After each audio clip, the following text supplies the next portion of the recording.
class, I want to welcome you back from spring break. This is Mrs. Leonard, and I want to tell you what I did on my spring break. My family and I visited my hometown of Red Boiling Springs, Tennessee. Now, Red Boiling Springs is located in Middle Tennessee, really close to the Kentucky border. While we were there, we visited friends and family, and my daughter Jackie and I visited the historic Donahoe Hotel, which was established in 1914. Now, the Donahoe Hotel is a historic hotel that was built in 1914. It is one of 3 hotels remaining from the early 20th century resort boom at Red Boiling Springs, and the last of the great white frame hotels with full 2-story verandas. Although it's changed ownership several times since it became in operation, it has been in continual operation and remains relatively unchanged except for the addition of modern amenities such as running water and bathrooms. Now, what happened for Red Boiling Springs to have a big boom is they discovered mineral springs. And these mineral springs, this was in the early 1800s, and mineral springs were thought to have curative powers. That means they were like medicine. People thought that you could come and drink from these springs and you would be cured of all different types of illnesses. Now, so tourists came as early as the 1840s, but the Civil War kind of put a halt to people visiting, and it didn't start back up until the late 1800s.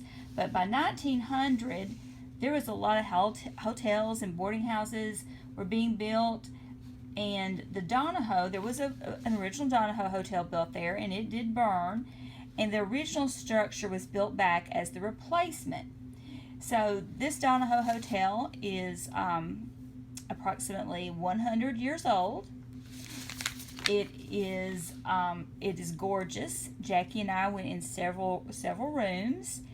A cool thing about it is, let me just tell you, that President Woodrow Wilson actually stayed in room 8 in July of 1916 on his way to Washington, D.C. after visiting his parents in Clarksville, Tennessee. And they have the original hotel registry that he signed. So they have that put away, and you can just ask, and they'll show that to you. So this is a really cool old hotel. Now, it has 6 suites and approximately 36 rooms. Now, one thing about the hotel that's unique is it kind of goes back to the way things used to be. The only rooms that have TVs are the suites, and no hotel rooms there have telephones. So if you want to use the phone, you have to go to the front desk, and unless you're in a suite, there's no TVs. So it's like peaceful, it's quiet. The rooms open onto the verandas, so you can come out and sit on the porches and rock in the rocking chairs. So it's kind of like a throwback to the olden days. And if you notice in this slide I have up now for you to view, look at the old Model T car. Now this is hotel was this photo was about 1917. Now here's a photo of the hotel as it appeared in the 1920s. So it's a little bit closer up. You can see a little bit better. Now right here, this is a photo of the Donahoe Hotel in the distance about 1925. So you can see it's nestled in a valley. There's a lot of trees. It's isolated. It's a real good place to get away from it all. Now here's a picture of how the hotel appears today. So you see it's pretty much unchanged from what it was in its original day. So we love seeing historic buildings and learning about those. So that's just a little bit of what I did on my spring break.